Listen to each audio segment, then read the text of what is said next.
But does there reach a point where perhaps somebody's too old to drive and somebody needs to have a little word? Well, joining us now is the former Top Gear presenter Steve Berry and the criminal lawyer Nick Freeman, also known as Mr Loophole. Good morning to you both. Gosh, this feels disrespectful, first of all, I must say, because I feel terrible talking about 90-year-olds who might be clinging on to a little bit of their independence in their dotage, and here we are talking about possibly taking it away from them.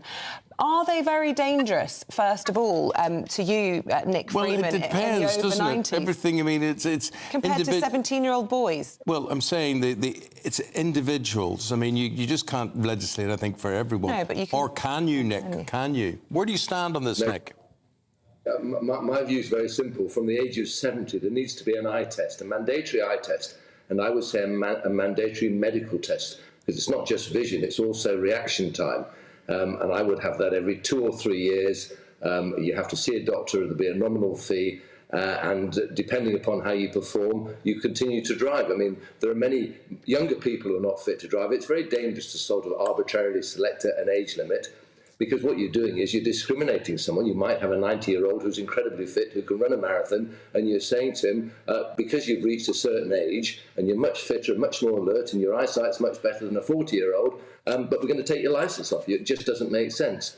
So you clearly need a system in place to make sure we're safe. The current system is inadequate, because it basically, we're voluntarily declaring our health. Are we of good health? Is our vision good? And there are too many other aspects at play there. We need something that forces us to address these issues. Okay. And I would also tweak the law and make sure that doctors have a legal obligation to provide information to DVLA. To blow the whistle, to be whistleblowers. On family members as well, because family members know. So okay. these measures in place would make Hear sure what you're saying, Nick. Let's get Steve involved in this as a former Top Gear presenter. Steve, what is your take? I mean, Nick is saying it's quite simple, test. Yeah, I mean, I know that generally when you have two people on, they're supposed to have a heated debate, but I've got to agree with what Nick said and perhaps go a bit further. At the moment, we renew our licence every 10 years. We just send off a small amount of money and get a licence. I think we should have a retest every 10 years. And I think after 70, when you have to renew your licence every 3 years, we should have a test every 3 years. And there's one thing that's never going to happen. Because one thing I've learned as somebody who's turning 60 this year, believe it or not, but has the older generation still around, both my parents are still around, my dad's still driving, my partner's dad's nearly 90, he's still driving, and sometimes I think, should they be? Yes, but, you know, look, you two might be agreeing. I'll play devil's advocate here. Sorry to interrupt. I'm just going to say, if you two agree, I'm happy to play devil's advocate. My neighbour's 90 and I see her heading off to the shops and I really admire and respect her.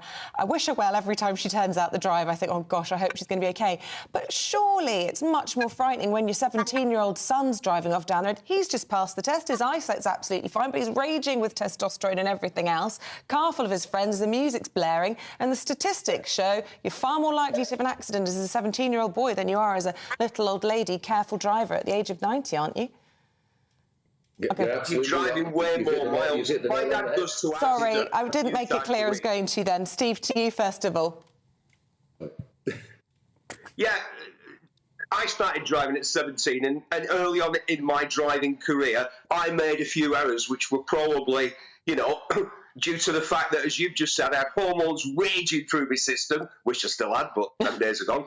But I learned, you learn from that. As somebody gets older, can we not just say, there's no other form of transport where we just allow, pilots can't just automatically renew their pilot's license, and they can't just self-report and say, oh yeah, my eyesight and hearing's fine. Point made, Steve. Let's hear what Nick has to say. Nick? Well, I'm sorry to say, but I agree with Steve. I'm not necessarily saying we should have tests every 3 years, because I think that's too onerous. But I do think we should have a test on the highway code. I mean, anecdotally, I drove back from the Channel Tunnel the day before yesterday, and the standard of driving was utterly appalling. Lane control, lane hogging. people in the third and fourth lane when the first and second lane were clear. It was astonishing, and not one of those persons was an old driver. Well, exactly.